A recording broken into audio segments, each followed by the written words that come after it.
إن الحمد لله نحمده ونستعينه ونستغفره ونعوذ بالله من شرور أنفسنا ومن سيئات أعمالنا من يهديه الله فلا مضل له ومن يضلل فلا هادي له أشهد أن لا إله إلا الله وحده لا شريك له وأشهد أن محمدًا عبده ورسوله فإن أصدق الحديث كتاب الله وخير الهدي هدي محمد صلى الله عليه وسلم وشر الأمور محدثاتها وكل محدثة بدعة وكل بدعة ضلالة وكل ضلالة في النار ثم أما بعد قال الله تعالى الله تعالى Kur'an'da aytat فذكر فإن الذكر تنفع المؤمنين ескерту mu'minlarga пайда берет дейді. Урматтуу mu'min musulman bir туғандар, biz егер bir туура эмес ишти жасай турган болсок, ошол ишибиз шариятка туура эмес экен, дал келбейт экен, ошол иштен эскертүүбүз керек.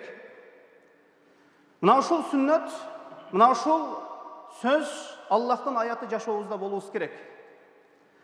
Эми бүгүн мына ушул хутбада эскерте турган эң эскертүүлөрдүн бири туугандар бул мечит. Мечитке биз базарга баргандай барбайбыз. Базарга баруунун дагы өзүнүн адеби бар. Муну окуп үйрөнүүбүз керек. Тойго баруунун дагы өзүнүн адеби бар. Муну окуп үйрөнүүбүз керек. Мечитке келүүнүн дагы өзүнүн адеп ахлагы бар. Муну окуп үйрөнүүбүз керек. Эгер билбесек үйрөнөйлү. Аллах Таала Кур'анда айтат: "Ваннал масажида лиллахи фала тад'у ма'аллахи ахада." Аллахтын мечиттеринде Аллах Тааладан башка эч кимди чакырбагыла дейт. Мусулман киши жума күн болсун, 5 вак намаз болсун, мечит босогосун аттап мечитке киреби? Мечитке киргенден кийин Аллахка баш ийүү үчүн келди, ибадат кылуу үчүн келди. Эми кыбланы карап, зикир кылып, Аллахты эстеп же Кур'ан окуп, башка бирөөлөргө зыян бербөө менен мына ушул нерсеге көңүл буруп отуруубуз керек. Бул мечитке тойго баргандай барбайлы. Мечиттин босогосун аттап киргенден кийин кыйкырып сүйлөп, бул туура эмес нерсе. Бул чоңдорго дагы, кичилерге дагы тийиштүү. Мечит босогосун аттап дуасын айтып киргенден кийин мусулман киши кыбланы карап, адеп менен Раббисине ибадат кылган абалда отуруубуз керек. Мечитке киргенден кийин 2 рекет намаз окуп анан мечиттин дуалына таянып, сөйөнүп отуруп алып, мечитте эшигинен кирген ар бир адамды санап карап отуруу бул адепке ылайыктуу иш эмес. Бул туура эмес. Бул дагы бир адепке, шарият адептерине дал келбеген, ылайык келбеген иштердин бири. Мечитке киргенден кийин мечитте үндө кыйкырбоо керек. Базарда кыйкырабыз. Ал мынаны, сат мынаны, алың мынаны, сатайын мынаны деп. Мечитке киргенден кийин пайгамбарыбыз саллаллаху алейхи ва саллам хадистерде да кыйкыруудан кайтарган бири-бирибизди. Эми мына ушул нерсеге көңүл бурайлы. Мына мен азыр бул жерде эскертип отурсам, канча жолу айтам ушул нерсени. Хутбага имам чыккандан кийин, могул жерде сүйлөгөндөн кийин сапты түздөгөн да болбойт. Мына ушул сап түздөгөн адамдардын дагы бүгүн жумасы жок. Пайгамбарыбыз саллаллаху алейхи ва саллам ким имам хутба кылып жатканда жаныдагы адамга ун чыкпа дей турган болсо, ошол бекер бир пайдасыз нерсе менен алектенди дейт. Bir hadis var. Kim cumada söyley turgan bolsa, biröөгө ун чыкпа деп мына ушундай сөздөрдү айта турган болсо, мына имам хутбада турган кезде. Бул hadis зайыф болсо да айтабыз. Бирок сахих hadisтердин маанисине дал келет, ошол адамдын жумасы жок дейт. Мешитке келип соткасын мындайча айтканда кармалап отурса, килемди мынтип ойноп отурса, жана ошондой эле бирөөгө сүйлөп отурса, сапты түздөп отурса, сапты түздөөнүн дагы өзүнүн адеп ахлагы бар. Кичине имам сүйлөп атат, имамдын сөзүн бөлүп койбоо максатта, ошол үндү кичирээк, төмөнүрөөк кылып анан сапты түздөө керек. Жана ошондой эле имам хутбага чыкканда сапты түздөбөш керек. Бул жердеги хутбаны, могул жердеги хутбаны угуш керек.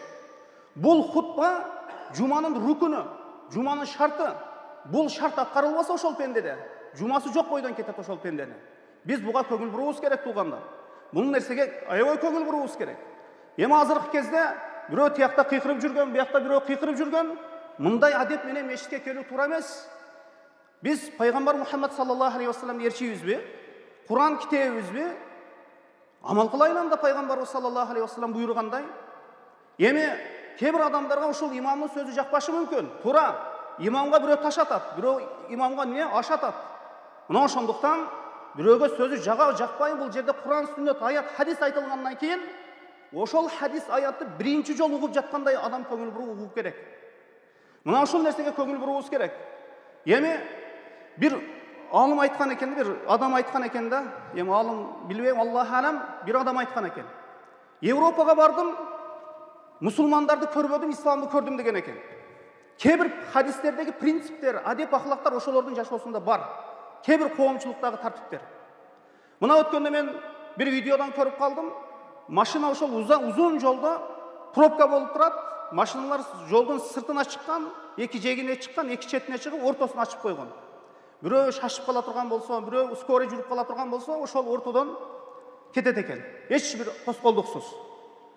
Мына ошол адам айткан экен да, Европага бардым, мусулмандарды көрбөдүм, исламды көрдүм деген экен. Азияга келдим, мусулмандарды көрдүм, исламды көрбөдүм деген экен. Мына ошондуктан базарыбызда, мешитибизде, үйүбүздө, кичине көчөбүздө кээ бир адептерде ислам көрүнүш керек. Бул жума намаз, бул ислам шиарларынан, шарияттарынын бири болуп саналат. Муну көрсөтүү керек мусулман киши. Мына Бани Исраил, Муса пайгамбардын коому, мына Бани Исраил.